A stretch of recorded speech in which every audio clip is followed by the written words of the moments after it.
Balita naman sa lalawigan. Malapit na nga pumasok ang tag-ulan pero hanggang ngayon may mga lalawigan pa rin na nagdedeklara ng state of calamity dahil sa matinding init. Kahapon lang, itinaas na rin ang state of calamity sa probinsya ng Bohol.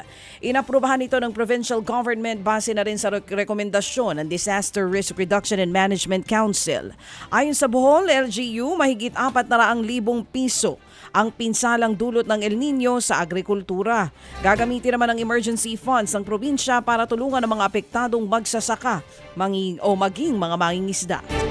Tuloy po ang pag-aalboruto naman ng Bulkang Taal. Sa nakalipas po na araw ay 10 volcanic earthquakes ang naitala sa Crater Island ng bulkan.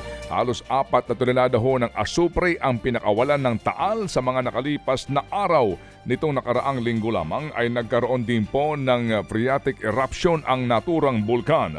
Sa kabila po ng aktibidad ng sa Taal ay natiling nasa alert level 1 lamang ang bulkan ngayon. Sinagip ng mga otoridad ang 5 minor de edad na pinagtatrabaho sa isang pagawaan ng mga peking laruan sa Giginto, Bulacan. Ayon sa impormasyon na inilabas ng CIDG, pawang mga Chinese ang may-ari ng naturang pagawaan. Inaresto sila kasama ang mahigit 20 trabahador. Kinumpiska naman ng mga otoridad ang mga pekeng produkto para maitapon ng mga ito. Inihahanda na ang reklamo laban sa mga suspect. Baka pwede ma-check natin yan. Baka may mga Filipino passport din yung mga yan. O kaya Diba kay late registration? Birth certificate. Patay ang isang lalaki matapos nga siyang pagbabarilin naman sa Cebu City noong araw ng Martes. Nakikipag-uinuman lamang daw si Herlado Cabando ng lapitan ng mga suspect at saka pinagbabaril.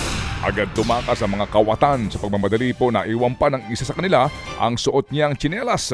Nakaburol ngayon si Cabando at blanco pa rin ang pamilya sa motibo nga sa likod ng krimen, pero ayon sa mga pulis mukhang personal na alitan ang ugat ng pagpatay. Patay din ang isang graduating student sa Kamiling Tarlac matapos tamaan ng kidlat. Ang kwento ng ina ng biktima, magkasama sa bukid ang 17 anyos na anak na si Justin Corpus at ang ama nito. Kukunin lamang daw sana nila mga alagang hayop dahil masama ang panahon. Pero dito na nga tinamaan ng kidlat si Justin na agad namang ikinasawi.